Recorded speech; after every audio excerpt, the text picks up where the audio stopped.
Hillary Clinton has gone radio silent. She's apparently gone back into hiding. She has no public events scheduled until Sunday's debate. The last time she was seen in public with her running mate, Senator Tim Kaine, are you ready for this?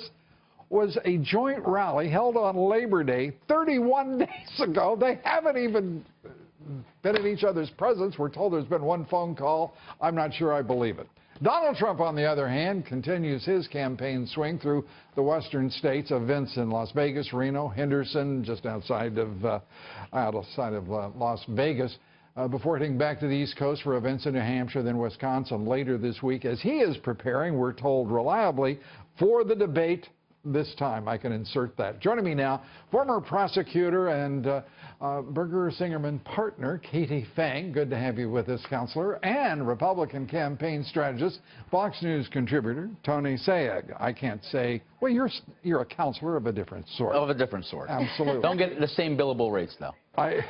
Well, I'm going to let you and Katie work that out. But let me start, Katie, Sure. with you. Last night, a big deal for the candidate and for obviously Governor Pence. Is it enough to pivot the campaign? Is this a reset for the Trump candidacy? We're looking at the numbers, Lou. I'm not sure if Pence was able to carry the day, per se. I will tell you guys this.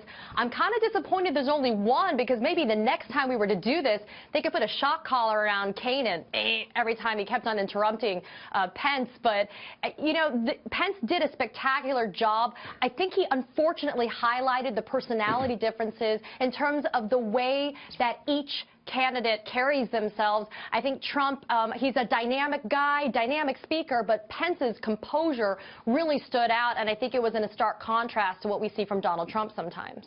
What do you think of that, Tony?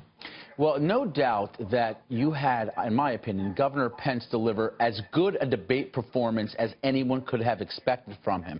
I think it has changed the conversation, by the way, Lou, in the immediate days now leading up to the next debate. To the level of being a reset for the candidate? Not a complete one, but certainly a change of conversation, which is important. We're going to see if it really impacts the polling numbers, obviously, in the next few days.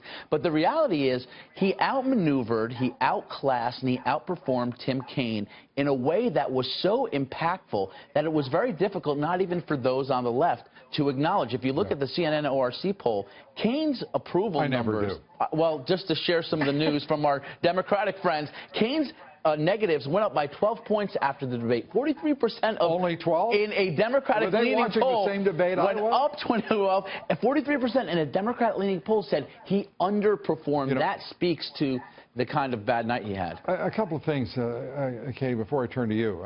Just a couple of little benchmarks. One is this was the least watched vice presidential candidate since debate since 2000. The number's disappointing a bit. Secondly, the benchmark rises a little bit in that we've got still a very narrow contest, a spread between Trump and Clinton. The thing that's striking is 70% of the country thinks she's dishonest, 70% of the country wants to change a direction, and yet this president still has a 50% approval rating, and she is leading Trump in nearly every contest by the narrowest of margins in most. How do you rationalize that, and what do you do about it, Katie? Well, you know, I'm going to cite to the United States Constitution, the 25th Amendment. It's there. The vice president steps in under death, resignation, or removal of the president. I think people need to understand. Well, Hillary that sounds Clinton pretty still dire. well, are you always doesn't Hillary this sunny, Clinton have? Katie? I mean, my God. But doesn't she have massive health problems that have kind of been kept in secrecy? So something may happen. And then let's talk about the fact that, I get it, the immunity deals, everything that's kind of immunized even her from prosecution by the DOJ. Maybe something comes to light eventually. Who knows? But really, you know, Kaine last night was accused by Pence of being a loyal soldier. I would have liked to have seen Pence be a little bit more of a loyal soldier himself. It's an interesting interjection of a dialogue now as to how can we disconnect somebody like Hillary Clinton from President Obama? Can that even happen for her, which probably will not happen? Let me go to the point here, and that is, have we ever seen a presidential candidate lose an election when his vice presidential candidate has won the debate?